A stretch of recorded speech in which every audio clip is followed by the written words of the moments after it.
नमस्कार दोस्तों, उम्मीद है आप लोग अच्छे से होंगे। अगर आप इस चैनल पर नए हैं तो कृपया इस चैनल को सब्सक्राइब कर दें, बेल आइकॉन पर क्लिक कर दें, नोटिफिकेशन पर क्लिक कर दें और वीडियो को लाइक एंड शेयर कर दें ताकि समय समय पर आपके समझ और भी बेहतरीन वीडियोस बनाने का हमें मौका मिलता है। दोस्तों, माननीय सुप्रीम कोर्ट ने आज 5 दिसंबर 2022 को दो जजमेंट्स हैं वो प्रोनाउंस की हैं और एक पहली जजमेंट है जो कि एक रिपोर्टेबल जजमेंट है जो कि क्रिमिनल अपील नंबर 885 ऑफ 2019 की ये एक जजमेंट है और साथ में क्रिमिनल अपील 886 ऑफ 2019 की ये जजमेंट है। तो दोस्तों, इस जजमेंट में क्या हुआ था कि यहाँ 319 CRPC में कॉन्स्टिट्यूशनल बेंच ने अपना एक वर्ड जो रेफरेंसेस है क्वेश्चन ऑफ लॉ के वो जो रेफर किए गए थे उस पर आंसर किया था। तो आइए पहले हम इसके थोड़ा सा जो फैक्ट्स हैं उसको थोड़ा सा समझ लेते हैं। इसमें ये हुआ था कि जो अक्यूज्ड है उसके ऊपर समोनिंग ऑर्डर है वो पास किया गया था अंडर सेक्शन 21, 24, 25, 27, 28, 29, 30 और 25A आर्म्स एक्ट और 66 ऑफ इंफॉर्मेशन टेक्नोलॉजी एक्ट। तो इसमें 10 अक्यूज थे और एक सेकंड चार्जशीट जो है वो फाइल की गई थी, उसमें अक्यूज का नाम नहीं था। और जब ट्रायल कंडक्ट हुआ तो फिर जो अपीलेंट का जो नाम है विटनेस ने मेंशन नहीं किया था, लेकिन जब एप्लीकेशन 311 CRPC की प्रोसिक्यूशन ने फाइल की तो फिर जो रिकॉलिंग का जो एप्लीकेशन फाइल की तो PW4 और PW5 जो विटनेस थे इन्होंने अपीलेंट का नाम जो है दिया था अपने स्टेटमेंट्स में। फिर उसके रिगार्ड्स में प्रोसिक्यूशन ने 319 CRPC में जो है एक एप्लीकेशन मूव की थी और जब उस साथ ही में फिर इसमें जो केस में 11 अक्यूज थे और इसमें जो 10 अक्यूज थे वो उन पे प्रोसीड किया गया था ट्रायल और एक बाइफिकेशन हो गया था जिसमें एक अक्यूज के ऊपर ट्रायल था वो नहीं चला था क्योंकि और फिर जो 10 अक्यूज में से 9 को कन्विक्टेड कर दिया गया था और एक को एक्विटल कर दिया गया था। और जब एप्लीकेशन 319 CRPC की डाली गई थी तो वही उसी सेम डेट पे ही तब अलाउड हुई थी जब जिस दिन सेंटेंस है वो प्रोनाउंस की गई थी। अब उसके अगेंस्ट में जो एप्लीकेशन के अगेंस्ट में अपीलेंट्स ने आगे एक क्रिमिनल रिवीजन पिटीशन है वो हाई कोर्ट में डाली थी, पंजाब हरियाणा हाई कोर्ट में डाली थी, वो जो कि खारिज कर दी थी। और उसके बाद फिर सिविल अपील जो है स्पेशल पिटीशन जो है माननीय सुप्रीम कोर्ट में डाली थी और सुप्रीम कोर्ट ने यहाँ पर क्वेश्चन ऑफ यहाँ पे एक रेफरेंस के तौर पे एक कॉन्स्टिट्यूशनल बेंच के लिए जो क्वेश्चन ऑफ लॉज थे वो सेटअप किए गए थे और वो उससे कॉन्स्टिट्यूशनल बेंच ने वो क्वेश्चन ऑफ लॉ है वो डिसाइड किए थे। तो कॉन्स्टिट्यूशनल बेंच ने यहाँ पर पाया था कि एक जो क्या ट्रायल जो है जो ट्रायल कोर्ट के पास पावर होती है कि अंडर सेक्शन 319 CRPC में जो है समोनिंग कर सके एडिशनल अक्यूज्ड को जब ट्रायल हो चुका हो in respect of the other को अक्यूज्ड जो कि एंडेड हो चुका हो और जजमेंट ऑफ कन्विक्शन जो है रेंडेड हो चुकी है सेम डेट पे। तो ऐसे में क्या वो ट्रायल कोर्ट के पास पावर होती है, एक तो ये क्वेश्चन था। और दूसरा था कि क्या ट्रायल कोर्ट के पास पावर है कि वो समोनिंग कर सकें एडिशनल अक्यूज्ड को जब ट्रायल जो है अदर एब्सकॉन्डिंग अक्यूज्ड का जब चल रहा हो, जब पेंडिंग हो और वेरिफिकेशन हो चुका हो। और तीसरा था क्वेश्चन ऑफ लॉ डिसाइड किया था कि जो गाइडलाइंस है कॉम्पिटेंट कोर्ट्स की क्या फॉलो करनी चाहिए 319 CRPC। तो आइए हम इसके थोड़ा सा फैक्ट्स को देख लेते हैं और इसमें क्या हुआ था उसका हम समझने की कोशिश करते हैं। देखिए, यही था एक अपील थी पंजाब हरियाणा हाई कोर्ट के ऑर्डर के ऊपर जो कि क्रिमिनल रिवीजन 4070 ऑफ 2017 का जो पंजाब हरियाणा हाई कोर्ट में जो ऑर्डर आया था 17/7/2011 का। और दूसरा था कि क्रिमिनल रिवीजन पिटीशन थी एक और थी वो की 31/10/2017 को हाई कोर्ट ने डिसमिस कर दी थी क्रिमिनल रिवीजन पिटीशन को और ट्रायल कोर्ट के जो ऑर्डर को जो है अपहेल्ड कर दिया था। मीन्स कहा था कि वो ठीक है ट्रायल कोर्ट का ऑर्डर। और इसमें ये था कि अपीलेंट्स थे कि उनको समन किया गया था 5/3/2015 में एक FIR लॉन्च हुई थी सोनसो पुलिस स्टेशन में जिसमें 11 अक्यूज्ड के नाम थे under section 21, 24, 25, 27, 28, 29, 30 of NDPS act के अंदर और 25A of the arms act और 66 of the information technology act. और इसमें चार्जशीट थी जो फाइल की गई, जिसमें 10 अक्यूज्ड के नाम थे जो कि ट्रायल इन्होंने फेस किया था। सेशन केस नंबर 1 था।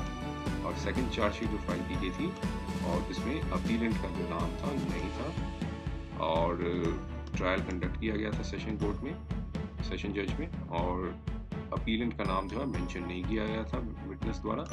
लेकिन जब इनिशियल रिकॉर्डिंग हुई थी एविडेंस की, प्रोसिक्यूशन ने एक एप्लीकेशन फाइल की थी 31 जुलाई 2017 को 311 सीआरपीसी में, जिसमें recording of the PW4 PW5 witness को अलाउ कर दिया गया था। उनका फर्दर एग्जामिनेशन हुआ जब रिकॉर्ड विटनेसेस का, इसमें यहाँ पे अपीलेंट का नाम ले लिया था। फिर उसके में कंटिन्यूशन में प्रोसिक्यूशन ने 21 सितंबर 2017 को 319 सीआरपीसी में एप्लीकेशन मूव की थी। उस सेशन केस जो केस नंबर 1 था, जिसमें 5 अक्यूज्ड का नाम, जिसमें अपीलेंट का नाम भी डाला गया था। और जो एडिशनल अक्यूज्ड का जो नाम था वो एविडेंस जो टेंडर किए थे PW4 PW5 और P13 जो विटनेसेस हैं उसके लिए। और फिर इसमें 11 अक्यूज थे और प्रोसीडिंग्स थी। जो पहला जो सेशन केस 1 था, जिसमें 10 अक्यूज थे और 1 अक्यूज जो था वो अवेलेबल नहीं था, इसलिए ट्रायल को बाइफरकेटेड कर दिया गया था। और सब्सिक्वेंटली एक दूसरा केस, सेशन केस था, वो चलाया गया था 2019 का 3 सितंबर 2019 को। अब बैकग्राउंड पे देखा गया कि जब एप्लीकेशन थी 319 सीआरपीसी की, जब फाइल हुई थी, सिर्फ एक ही अक्यूज्ड के ऊपर जो केस था वो पेंडिंग था, जो ओनली प्रोसीडिंग जो पेंडिंग थी वो सेशन केस में था। और इस रिगार्ड में जो प्रोसीडिंग्स थी 10 अक्यूज्ड के अगेंस्ट में लर्नर सेशन जज ने जजमेंट है वो प्रोनाउंस कर दी थी, और जिसमें एक अक्यूज्ड को क्विट कर दिया था और 9 को कन्विक्ट कर दिया था। और सेंटेंस भी इम्पोज कर दी गई थी 31 अक्टूबर 2017 को। अब उसी ऑनरेबल सेशन जज ने, लर्नर सेशन जज ने अलाउ कर दी थी एप्लीकेशन 319 सीआरपीसी की सेम डेट पे 31/10/2017 को। जिस दिन सेंटेंस हुई थी उसी दिन सेम डेट पे एप्लीकेशन की अलाउ कर दी और समन किया था एप्लीकेंट को कि वो ट्रायल को फेस करे। अब उसके अगेंस्ट में जो अपीलेंट ने ऑर्डर को चैलेंज किया था 31/10/2017 के ऑर्डर को, जिसमें कहा गया था कि वो ट्रायल फेस करें। कि उन्होंने कहा कि ऑर्डर सस्टेनेबल नहीं है लॉ में, क्योंकि जो पास किया गया है तब तक वो जो प्रोसीडिंग्स पेंडिंग नहीं थी बिफोर दी सेशन कोर्ट में, वो तब पास किया गया था जब वो सेंटेंस दे दी गई थी। और पावर ऑफ समन तभी एक्सरसाइज किया जा सकता है the judgment of conviction has already been passed earlier on 31/10/2017।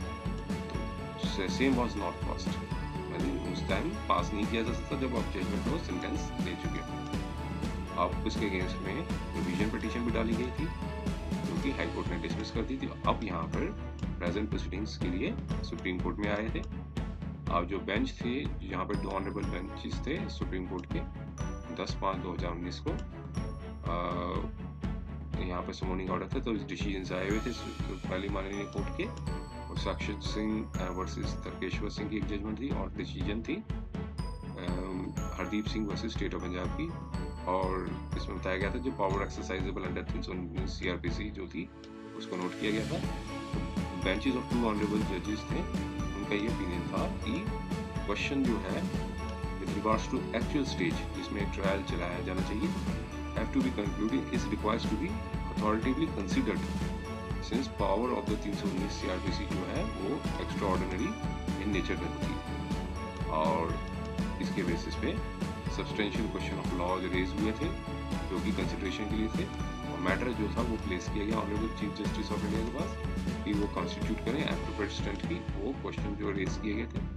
और इसलिए ऑनरेबल सुप्रीम चीफ जस्टिस ने कॉन्स्टिट्यूशनल बेंच कॉन्स्टिट्यूट की बेंच को। और क्वेश्चन जो थे वो ये थे, पहला क्वेश्चन ये था कि whether the trial court has the power under section 309 CrPC for summoning the additional accused when trial in respect of other co-accused has ended and judgment of the conviction rendered on the same date before pronouncing of the summoning order। तो means क्या trial court के पास power है कि वो summon कर सकें accused को जब अदर जो को एक्यूज्ड है उनका ट्रायल खत्म हो चुका हो और कन्विक्शन जो है सेम डेट पे आई हो और बिफोर समनिंग ऑर्डर का प्रोनाउंस होने से पहले जो है जजमेंट ऑफ कन्विक्शन जो है आ चुकी है। और फिर दूसरा क्वेश्चन था कि whether trial court has the power under 319 of CRPC कि वो समन कर सके एडिशनल एक्यूज्ड को when trial in respect of certain other absconding accused is going on pending having been bifurcated from the main trial। और तीसरा question था कि guidelines क्या थी that the competent court must be followed while exercising power under 319 of CRPC। तो इसमें detail discussions हुई और 45 पेज की ये जजमेंट है ये। और इसमें जो माननीय कोर्ट में अपने जो क्वेश्चंस ऑफ लॉ थे इसका जो था वो जवाब ये दिया था कि whether trial court has the power under 319 of CRPC for summoning additional accused when trial in respect of the power court is challenged for the judgment of conviction on the same date before proceeding the pronouncing the summoning order। तो यहाँ पे court ने बताया था माननीय court ने कि जो पावर है 319 CRPC की वो इन्वोक की जा सकती है before pronouncement of the order of the sentence where the judgment of the conviction of the accused where there is a judgment of the conviction of the accused। तो मतलब 319 CRPC की power तभी invoke की जा सकती है अगर जब तक सेंटेंस का जो प्रोनाउंसमेंट है उससे पहले ही एक्सरसाइज की जा सकती है। अगर सेंटेंस एक बार प्रोनाउंस कर दी गई अगर उसमें कन्विक्शन हो रही है तो ऑर्डर ऑफ सेंटेंस से पहले ही 319 CRPC की जा सकती है। अब दूसरा इश्यू उठाया था इन केस ऑफ एक्विटल अगर एक्विटल हो जाता है the power should be exercised before the order of acquittal order is pronounced. Means अगर जो कोई एक्विटल को अक्यूज्ड जो है वो बरी हो चुके हैं तो अक्यूज्ड के बरी होने से पहले ही इस पावर को एक्सरसाइज किया जा सकता है और hence the summoning order has to proceed the conclusion of trial by imposing the sentence in the case of the conviction। और फिर जो कि अब ये बताया गया था कि जो समनिंग ऑर्डर था वो प्रोसीड होना चाहिए जो for the has to be proceed the conclusion of trial by imposing the sentence in the case of the conviction. तो अगर जो ऑर्डर है सेम पास होता है सेम डेट पे it will have to be examined on the facts and the circumstances of each case.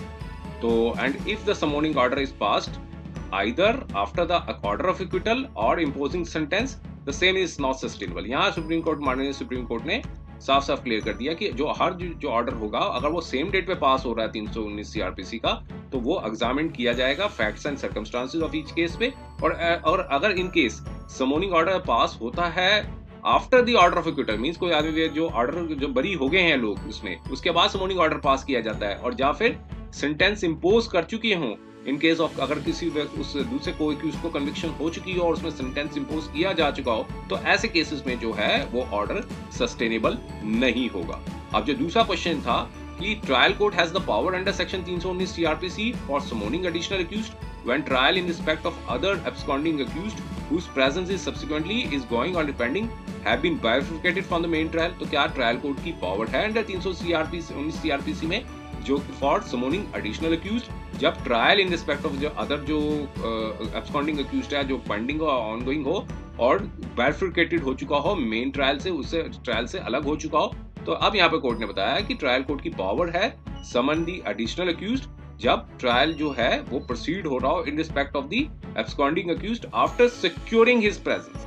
तो subject to the evidence recorded in the split up bifurcated trial pointing to the involvement of the accused sought to be summoned। तो ये सारा सा बता दिया कि जो involvement कितनी है उसमें तो उसको उसी आधार पे उसको समन किया जाएगा। लेकिन आगे बट भी बताया कि एविडेंस रिकॉर्डेड अगर मेन कंक्लूड हो चुका हो तो trial cannot be the basis of summoning the order if such power has not been exercised in the main trial till its conclusion. तो ये दोनों ऑर्डर्स का पूरा उन्होंने एक्सप्लेन कर दिया था और बाकी जो गाइडलाइंस थी 319 CRPC की वो पूरी जो है 12 गाइडलाइंस है वो बता रखी हैं।